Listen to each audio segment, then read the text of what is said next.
continuing with our preview of the whole course. Then in the second half of the course, we'll start by moving into an important economic question about the network we use every day. It's about your and my monthly bill from our internet service provider, especially a mobile wireless provider.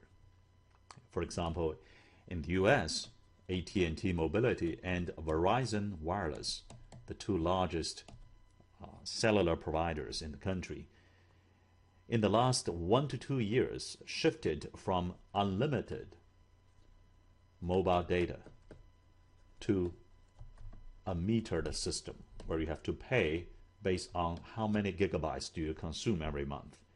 And the current price is $10 per gigabyte. Now, we know that it's conjectured Apple will release iPhone 5 that supports LTE.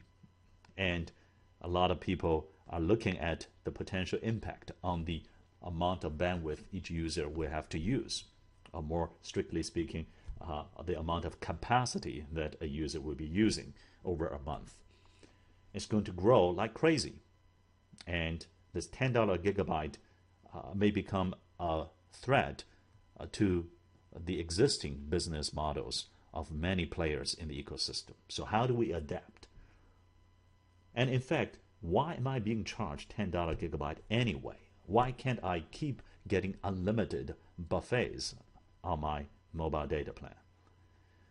Well, in some countries in the world, there's never been an unlimited data plan. And in some other countries, they are contemplating switching from unlimited to metered plan as well.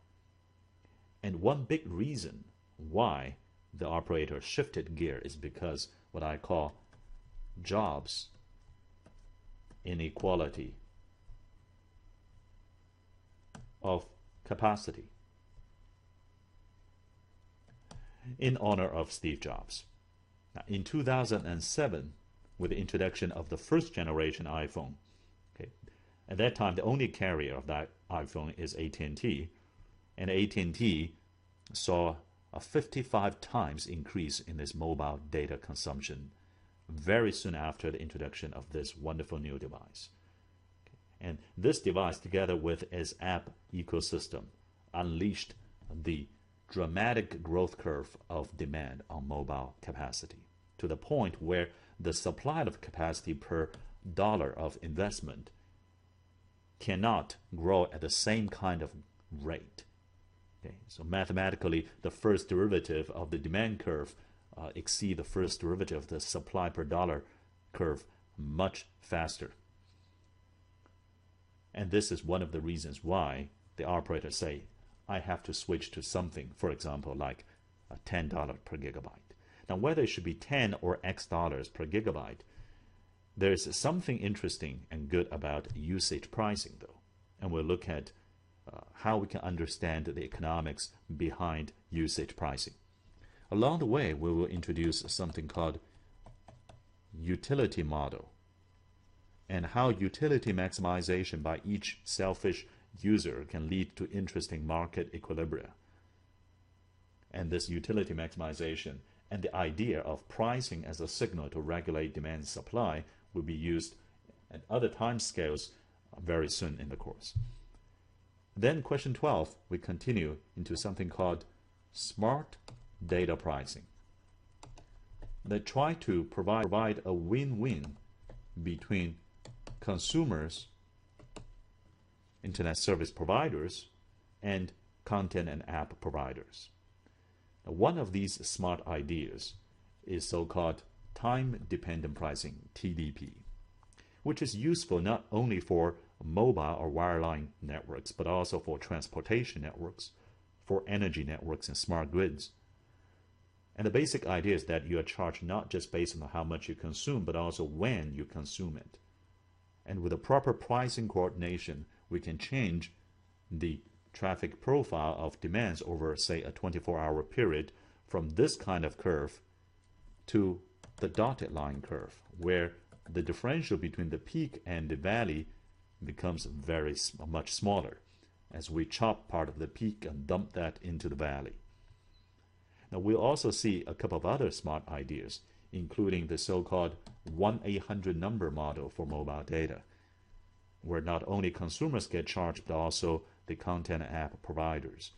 We'll look at another smart idea where different prices lead to different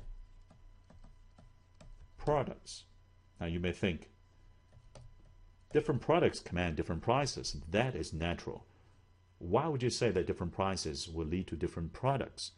Well, it turns out that different prices will induce different demand behavior. And if the products are different depending on the congestion level, then that may create product differentiation.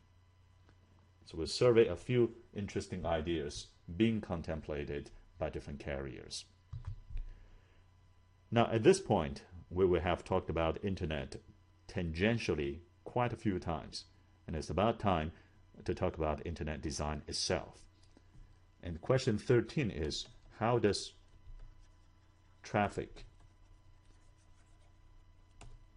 go through the internet? Now, before we can address this question, we have to first understand some of the basic principles behind the evolution of the internet. The internet really is a loosely confederated network of networks. It is not a single network, but a network of networks. So one of the powerful principles behind this network of networks is so-called packet switching. Compared to the old circuit switching that governed, for example, our old telephone network, packet switching tend to be more efficient. It provides an economy of scale, and it provides a more efficient resource allocation, just like CDMA versus other types of earlier generations of cellular network. Instead of dedicated resource allocation, you do shared resource allocation. We look at packet switching. We also look at the idea of layering, which is really a modularization of a large complex system like the internet into different functional modules. For example, this picture is a typical 5-layer reference model. We'll look at the different functionalities executed by different layers, and we'll look at what does it mean to say that there is a boundary between two layers. And then we look at the third principle of overlay network and spatial hierarchy. Now, with those three big principles of the internet design behind us, we then will come back to routing, which is carried out in this layer by the IP protocol. Okay, we'll look at routers, routing protocols, and forwarding mechanisms. Along the way, we'll also look at interesting network optimization problem and the solution through methodology called dynamic programming. And then question 14, we'll look at a solution that resides in the transport layer. The question is, why doesn't the internet collapse? Now, we know that on the longer time scale, as demand exceeds supply, you can try to increase supply, or you can try to regulate demand with pricing. What about a much faster time scale? For example, sub-second time scale. A link may get more demand than there is a supply. And you can add capacity or change people's monthly bill on a half a second basis. Then what do?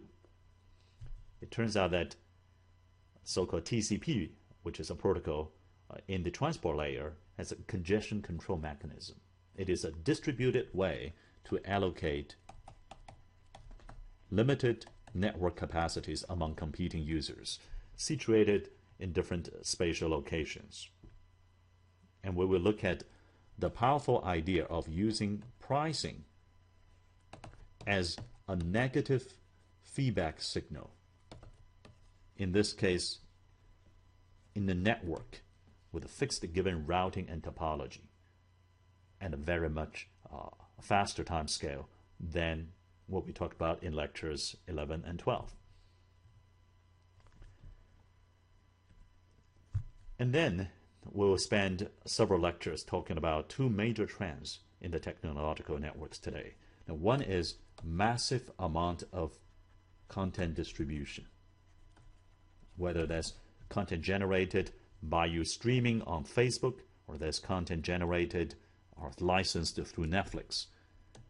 And coupled with that is the proliferation of video services on the internet, both wireline and wireless. Now, the first solution idea we looked at is so-called P2P. You may have used Skype, you may have used BitTorrent or PP Live, and question 15 is, why can these be free? Now, part of the reasons might be the digital rights issues, but part of the reason is that they are all P2P technologies. So when you add as a peer to the network, when you demand resources from others, you also contribute your resources. For example, if you are node A, you may contribute your upload capacity to help other nodes, say peer B and peer D. And we'll look at different ways for P2P networks to scale itself up. Because the key issue here we're facing today is how to scale up. And we'll see a powerful scale-up property in P2P system.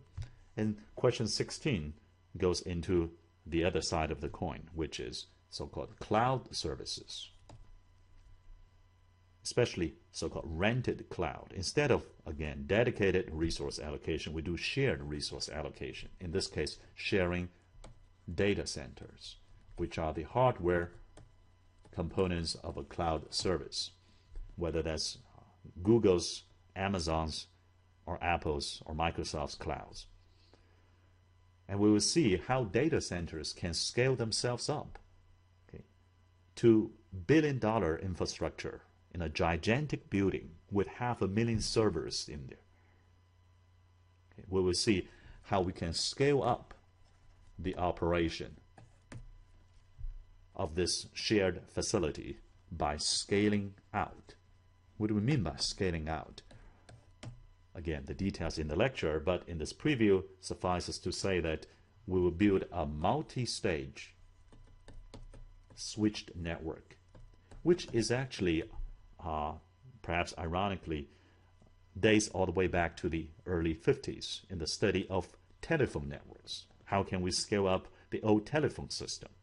And we'll look at classic result by Cloche in what's called a Cloche network. This actually is a Cloche network, and we'll spend quite a bit of time just dissecting this picture. But one thing is obvious.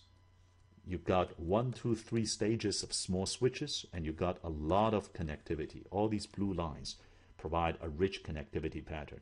And the message is that not only capacity is a resource you want to allocate carefully, but connectivity, the patterns of who's connected to whom, is also a very precious resource you have to carefully manage. And then question 17 is on this video thing. Okay? Whether it's IPTV. This is a picture of IPTV architecture cartoon, or video over the internet, such as Hulu, okay, or Netflix, or YouTube.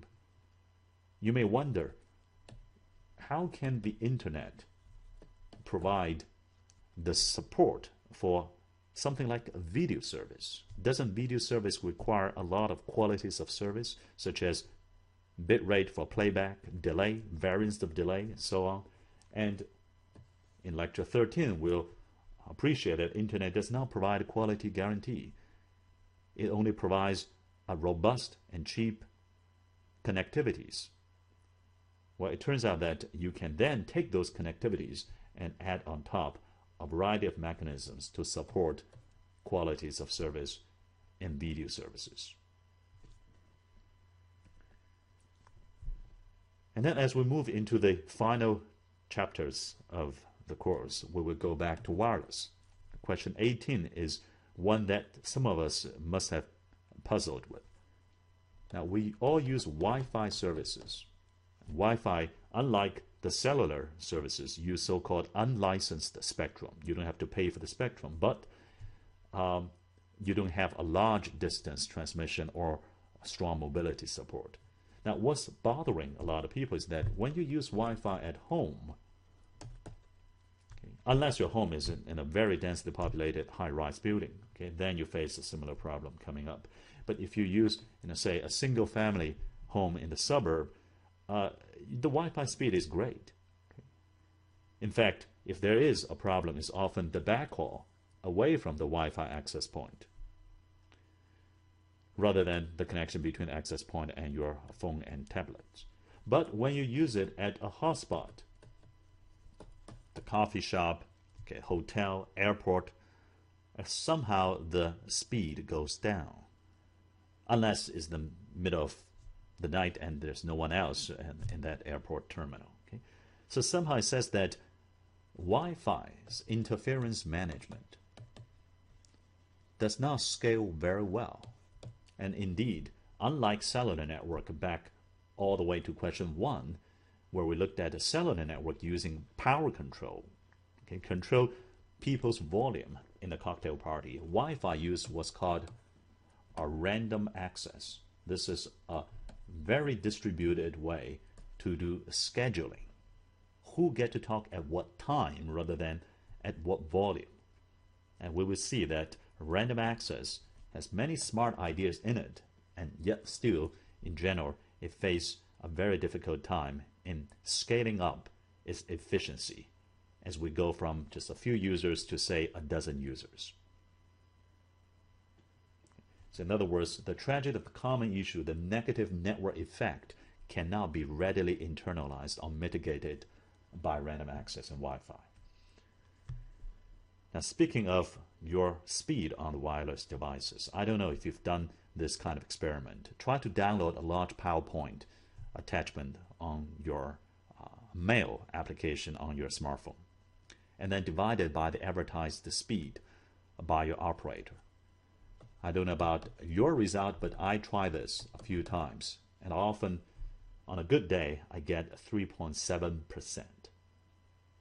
Now that means somebody somewhere took 96% of what I paid for away from the speed that actually I can use. Where did that go? Now, question 19 will be addressed by looking at non-ideal network conditions as well as control overhead. Now, we'll get to appreciate that operating a large, complex engineered network requires a lot of management overhead. Okay, and we'll see where the management overhead situates itself. For example, in an LTE 4G network, from the base station to the backbone IP network and across what's called a cellular core network. Every step of the way, there could be a weak link or node. Every step of the way, there's a need to run some control overhead. And they add up to take away a big chunk of the speed that you think you would be getting. In other words, the question, what is the true speed on my wonderful wireless device, is a question that has to be qualified with what, when, which layer, and for what application. Okay.